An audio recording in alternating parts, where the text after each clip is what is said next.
Halo, Assalamualaikum. Perkenalkan, nama saya Lydia Febrianti dengan NIM 0445200672 dengan jurusan Agribisnis Pertanian bidang minat penyuluhan. Di sini saya akan menampilkan hasil dari praktek saya pada semester 6. Berikut saya tayangkan. Terima kasih. Ingin menanyakan potensi pertanian di Desa Bojongmangu tuh ada apa aja selain padi, itu? Kalau potensi pertanian di Bojongmangu itu banyak, terutama di wilayah pinggiran Kali Cibeet ya. Kalau di luar wilayah pinggiran Kali Cibeet kemungkinan hanya padi dan palawija.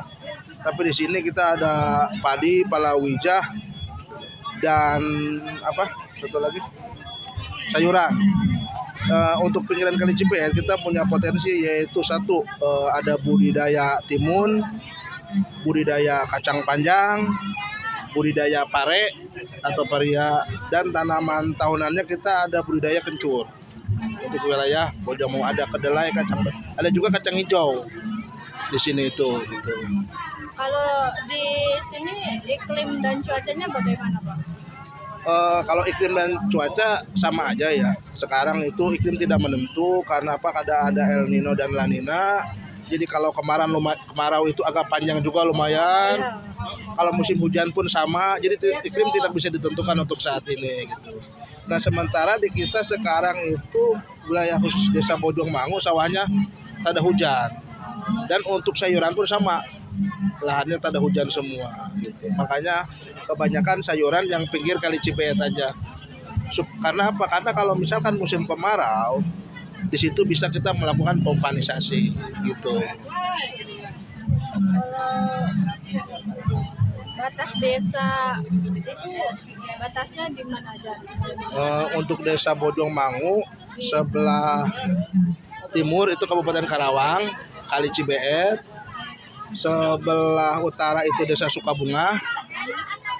Sebelah barat Desa Sukamukti dan Medal Krisna. Sebelah selatan Desa Karangmulia perbatasannya. Kalau untuk susunan rencana, kalau untuk nama-nama kelompok petani di desa itu ada berapa? Di kita di sini kelompok tani itu kelompoknya ada 9, KWT ada 1. KWT itu adalah kelompok wanita tani. Dia usahanya yaitu kebanyakan KWT mengolah hasil produk pertanian seperti membuat keripik atau jamur crispy dan sebagainya. Jadi untuk penyuluhnya berapa kelompok per itu? Iya, kita penyuluh ada 1, megang 2 desa dan itu membina seluruh kelompok itu. Itu di Desa Bojongmangu kebetulan ada 10 kelompok tani, 9 kelompok tani, 1 KWT gitu. Dan ada juga petani milenial. Jadi anak-anak muda yang bergelut di bidang pertanian. Kalau untuk wilayah biofisiknya bagaimana? Kan hanya gembur atau banyak bebatuan atau gembur? Kalau tanah alhamdulillah tidak terlalu banyak bebatuan ya, kecuali kalau yang dataran benar-benar sangat tinggi itu ada batu kapur. Nah, cuma yang jadi masalah di Bojongmangu itu kebanyakan tanahnya asam. Ya, sehingga membutuhkan pupuk organik dan pengapuran dalam pengolahan tanah itu.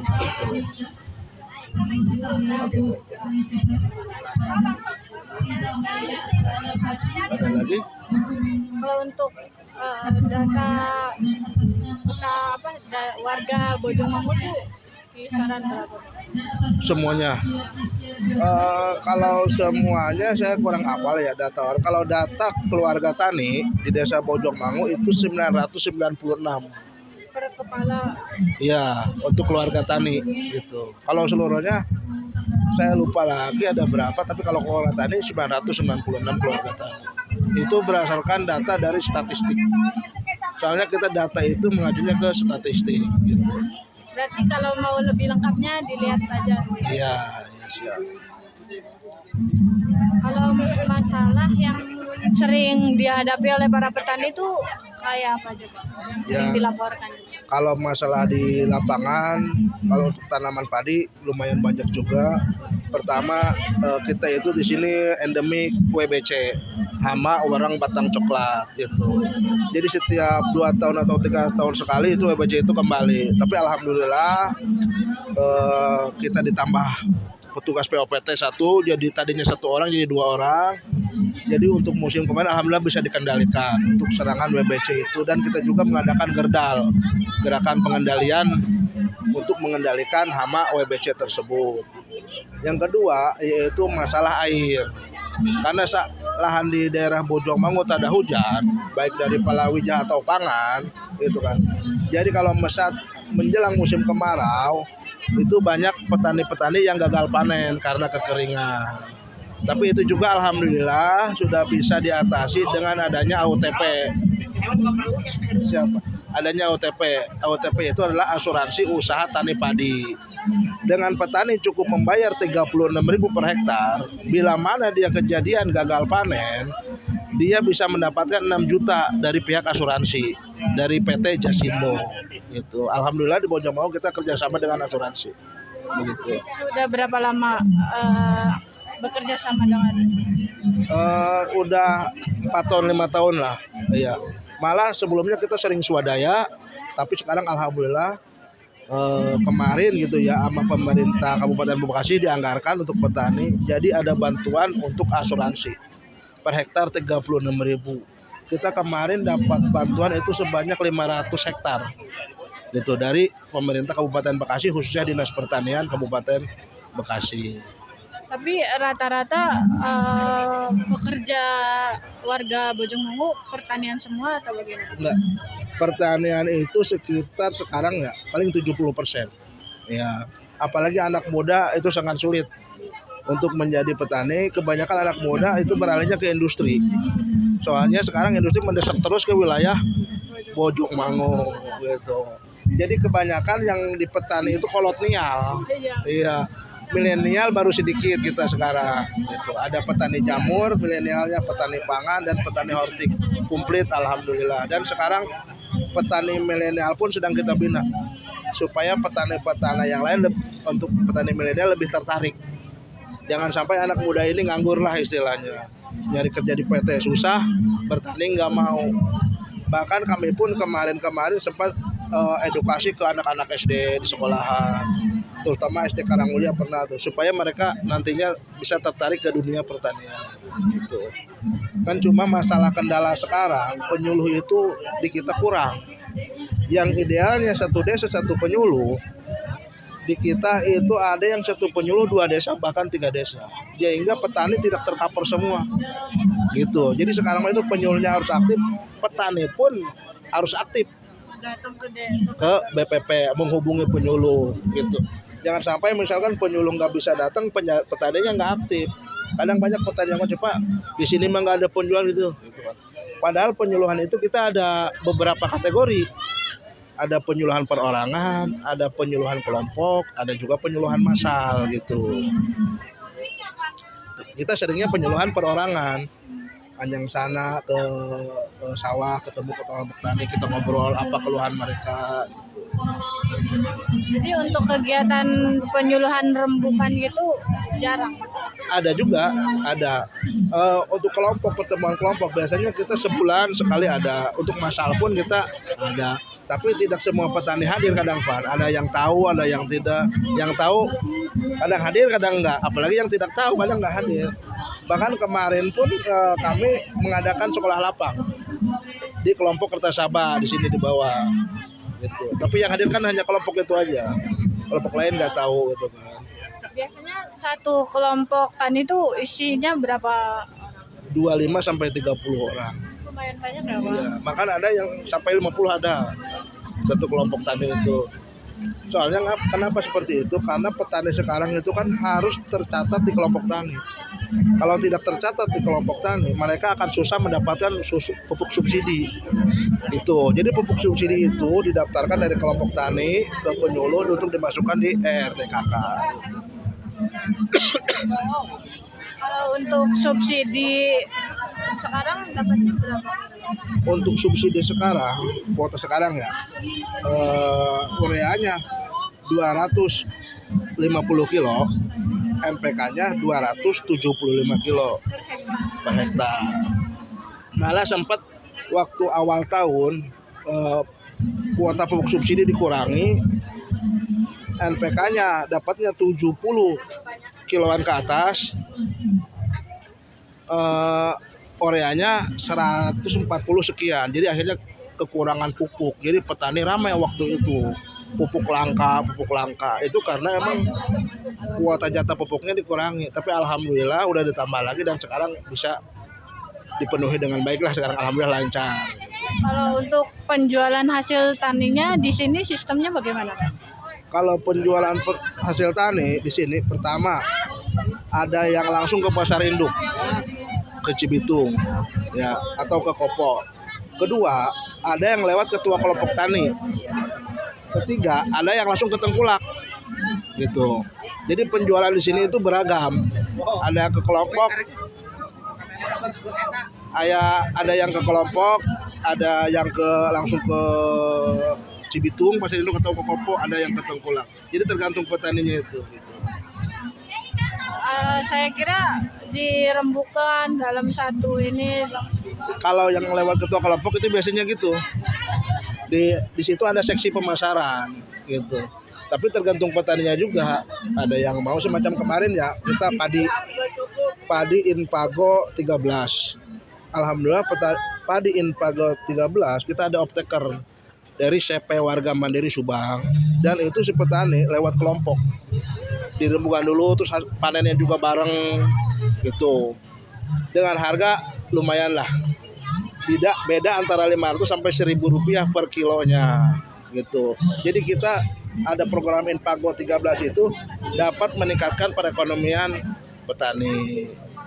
Tapi di luar Inpago 13 optaker belum bisa gitu. Ada lagi? Kalau untuk penanggung jawab di BPP Bapak sendiri atau ada? Kalau penanggung jawab di BPP, kita di BPP itu ada koordinator.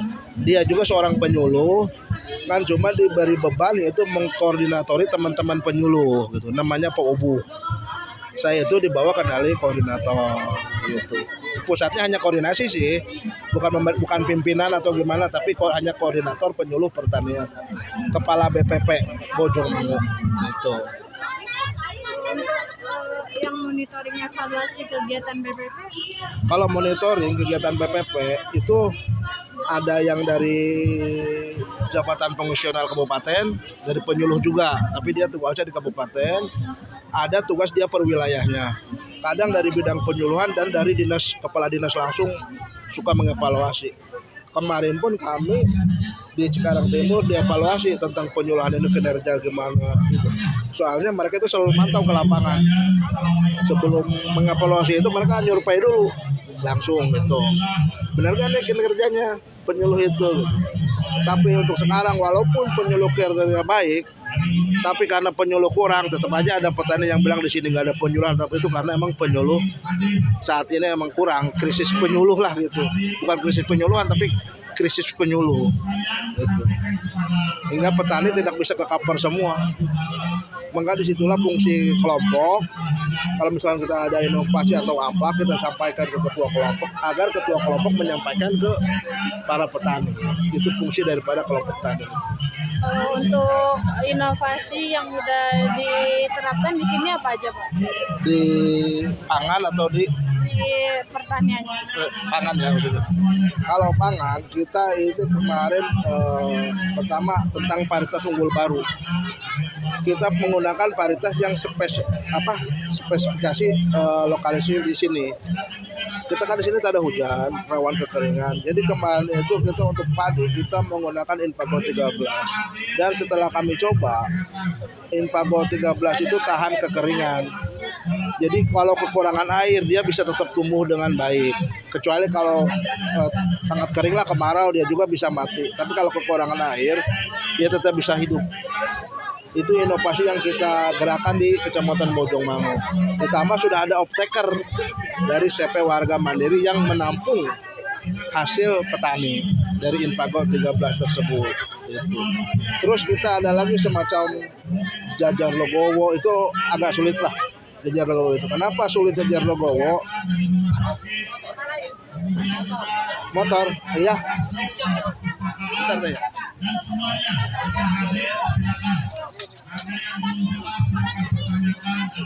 Ya, karena jajar legowo, karena di sini tak ada hujan, jadi jajar legowo itu kan sebelum tandur airnya harus dibuang dulu, baru tandur. Nah di sini nggak bisa air dibuang. Kenapa? Kalau air dibuang, takutnya gitu, tidak ada air lagi, takut tidak ada hujan lagi. Sehingga jajar legowo itu sangat sulit untuk diterapkan. Paling di sini hanya menggunakan varietas unggul balu, kemudian seleksi benih, gitu kan, mana benih yang baik, mana yang jelek, gitu kan. Terus sekarang kita yang tadinya 2 kali tanam untuk pinggiran Kali Cibeet bisa 3 kali tanam dengan adanya pompanisasi, bantuan pompa dari Dinas Pertanian, gitu. Kalau untuk pengajuan bantuan itu langsung ke Bapak sendiri atau? Kalau untuk usulan, jadi sekelompok tani atau petani itu diusulkannya lewat musdus, musyawarah dusun. Nah dari musyawarah dusun ditaikkan ke musrembang desa. Nah dengan di situ dilampirkan untuk diupload semacam proposal, SK pengukuhan kelompok atau badan hukum dari notaris gitu. Nggak bisa ujuk-ujuk petani ngusulkan nih dengan bantuan itu, nggak bisa. Jadi harus lewat musrembang desa dan musyawarah dusun. Awalnya musyawarah dusun dulu, naik ke musrembang desa, dari musrembang desa naik ke musrembang kecamatan, kemudian naik ke musrembang kabupaten. Nah nanti di musrembang kabupaten mana yang prioritas, mana yang bukan prioritas. Biasanya yang diutamakan nanti yang prioritas di urgent nggak di daerah sini nih, gitu. Nggak bisa ujuk-ujuk sekarang ada bantuan, nggak, harus lewat musrembang. Untuk proses pengajuan itu butuh berapa lama, Pak? Biasanya musrembang itu dilaksanakan awal 2024, nanti turunnya 2025, berarti 1 tahun. Gitu. Untuk musrembang itu.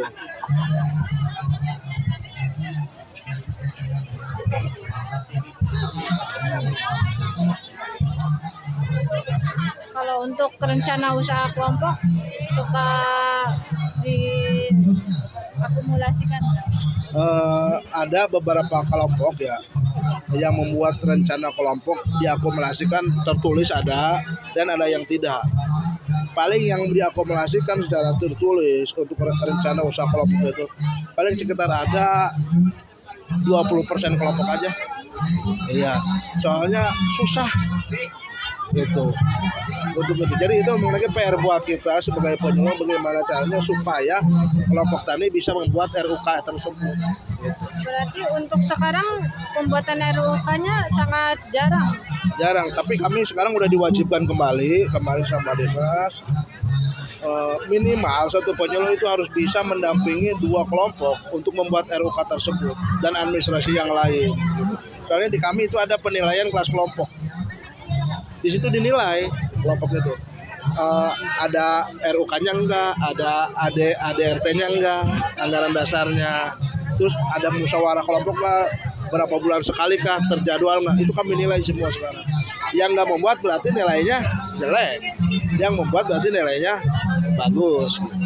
Dan ditekankan itu diwajibkan satu penyuluh 2 kelompok, harus membina 2 kelompok supaya benar-benar bisa membuat rencana usaha tersebut gitu.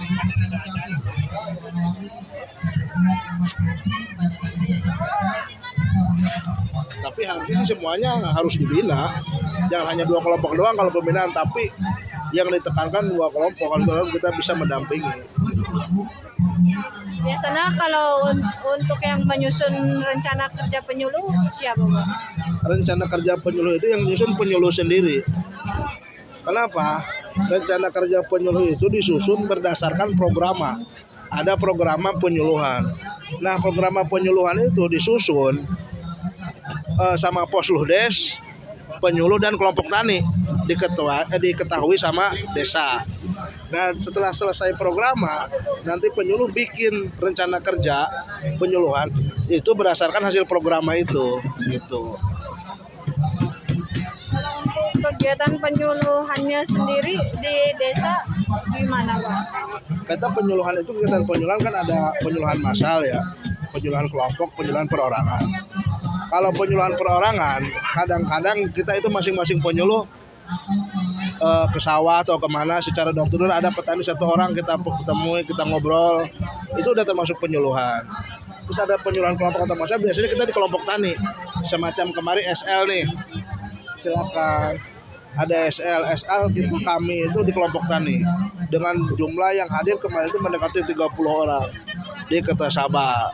Cuma untuk kelompok atau massal kita harus ada anggaran ya minimal buat aqua dan snack gitu. Biasanya kalau kelompoknya mau swadaya tanpa ada program pun kita bisa laksanakan gitu. Tapi biasanya kebanyakan sih kita kunjungan kelompok, kunjungan perorangan biasanya kebanyakan. Paling kelompok kita sebulan sekali ada kunjungan kelompok kan, pertemuan kelompok tadi. Semacam kemarin di Kertajaya Maju kita penyuluhan kelompok yang hadir sekitar 20 orang. Terus di Kertasaba yang hadir sekitar mendekati 30 orang. Kalau untuk sekarang masalah yang dihadapi apa Pak? Kalau masalah banyak sih ya yang dihadapi. Pertama tadi krisis penyuluh, kita kekurangan tenaga penyuluh, gitu kan. Yang kedua, regenerasi petani itu berkurang, gitu. Yang ketiga,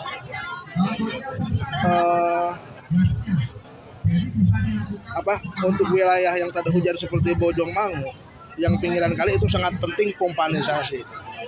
Sudah 80% kelompok tani yang dapat dan juga ada yang belum dapat pompanisasi. Kalau untuk masalah para petaninya selain kekeringan apa Pak? Ya paling kalau petani itu kekeringan, yang utama ya di Bojongmangu itu kekeringan. Yang kedua itu serangan hama penyakit. Tapi alhamdulillah kita POPT ada 2, kemarin alhamdulillah bisa dikendalikan. Jadi kalau untuk masalah hama itu langsung seketika itu diselesaikan. Iya, masalah hama kita lihat dulu.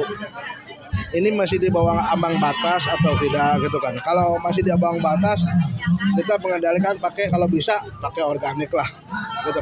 Pakai pestisida nabati gitu kan. Kalau udah di atas ambang batas, kita terpaksa pakai kimia. Gitu. Cuma yang paling sulit itu wereng. Kalau di atas ambang batas, itu sangat sulit untuk mengendalikan. Bisa jadi kita kendalikan nih werengnya, disemprot habis. Nggak taunya ada migrasi dari wilayah lain ke kita, datang lagi, banyak lagi, itu yang paling sulit. Oke Pak, udah sesi wawancaranya. Kalau begitu makasih ya Pak. Siap. Terima kasih telah menonton video praktek saya. Jangan lupa like, subscribe, and share. Dah, terima kasih.